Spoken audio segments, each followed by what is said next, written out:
안녕하세요. 양원석의 복지생각입니다. 오늘은 거절 뒤에 기회가 숨어 있는데 라고 하는 내용으로 말씀드리겠습니다. 현장 선생님들 중에서 이런 얘기 많이 하세요. 지역사회에 선한 마음 있으신 분이 있다는 건 알겠는데 그분들을 찾아다니러 인사하고 그리고 부탁하는 것이 너무 힘들다 라고 하시는 분이 계세요. 맞습니다. 그렇게 지역사회 내에 누군가를 돕고 나누고 하려고 하는 선한 마음이 있으신 분을 찾으러 다니는 것, 이거 쉽지 않은 일입니다. 그런데 왜 쉽지 않냐 하면 거절이 너무 힘든 겁니다. 거절당하면 내 존재가 부정당한 것 같은 그런 느낌이 들고, 그래서 다음번에 누군가를 찾아가서 또 부탁하는 것이 힘든 거죠. 그래서 가게 앞에서 들어갈까 말까 하면서 몇십 분 동안 주저하다가 못 들어간 경우도 있으실 거예요. 그러다 보니까 이제 제가 말씀드렸을 때 그게 너무 힘들다고 말씀을 하시겠죠. 그런데 저는 그걸 좀 다르게 봅니다. 근데 왜 거절당하는 게 그렇게 힘들까요? 왜 힘드냐 하면 거절 많이 안 당해봤기 때문에 그러신 거예요.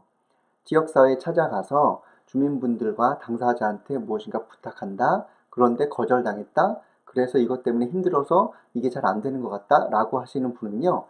어느 정도의 양을 실제로 거절당해 보지 않은 겁니다. 즉, 그만큼 시도해 보지 않으신 거예요. 거절이 힘들다라고 하시는 분은요, 몇 번 안 해본 겁니다. 그래서 몇 번 지역사회 나가보셨냐라고 여쭤보면은 한두 번 하다가 몇 번 하다가 자꾸 거절당하니까 그래서 힘들다라고 이야기하시는 분이 대부분입니다. 그런데요, 이것이 수십 번으로 쌓이기 시작하잖아요. 그러면 거절당하는 어려움보다 거절 뒤에 숨어있는 기회를 발견하는 기쁨이 훨씬 더 크기 때문에 이것을 이겨내기 시작하게 됩니다.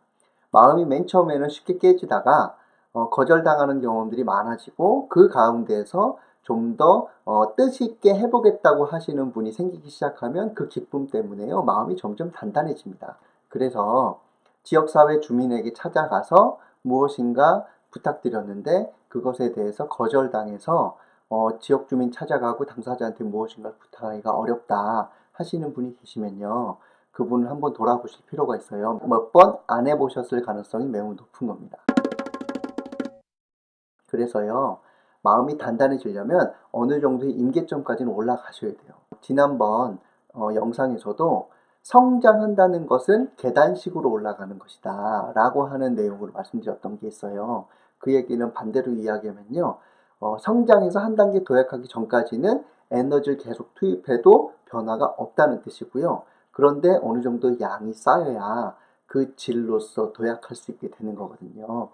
그래서 힘들다라고 하시는 분 있으시잖아요. 그럴 때는 어떻게 하시면 좋겠어요? 더 부딪히셔야 되고요. 나중에 마음이 단단해지도록 할 때까지 내가 해보겠다 하는 마음으로 가시는 게 중요합니다. 주로 이렇게 말씀드렸었거든요. 그런데 머니투데이 기사 중에서 남형도 기자님이라는 분이 체헐리즘, 그래서 저널리즘에다가 직접 본인이 체험하는 것을 결합해서 체헐리즘이라고 하는 기사를 쓰세요. 재밌습니다. 그런데 그 중에 요번에 올라온 기사 중에 하나가 거절당하기 50번 두려움을 깼다 라고 하는 내용이 있어요. 이 내용을 보아도 실제로 맨 처음에는 유리 멘탈이었다가 거절당하면서 점점 그 뒤에 있는 숨어있는 기회를 발견하기 시작하면서 점점 용기 내는 것이 많아졌고, 그로써 조그만 변화도 이루어서 본인이 매우 뿌듯했다라고 하는 내용으로 있거든요. 일부러 거절당하는 걸 50번 해보려고 한 건데 그 결과로서 무엇을 얻게 되느냐 하면 용기를 얻게 되었고, 그리고 단단한 마음을 얻게 되었다라고 되어 있더라고요. 이거 사회사업가가 꼭 보면 좋겠다라는 생각이 들고요. 그래서요, 당사자와 주민에게 찾아가서 무엇인가를 부탁하는 게 어려우세요? 그렇다면요, 너무 짧게 하신 거고 몇 번 안 하신 거일 가능성이 높고요. 좀 더 길게 오래도록 많이 해보시면요, 분명히 성장하는 단계로 올라가서 다음에는 단단한 마음으로 그 거절 뒤에 숨어있는 기회들을 발견하는 기쁨들을 가지시게 될 겁니다. 그렇게 한번 노력해 보시면 좋겠습니다. 예, 오늘 여기까지 진행하겠습니다. 양원석의 복지생각이었습니다. 고맙습니다.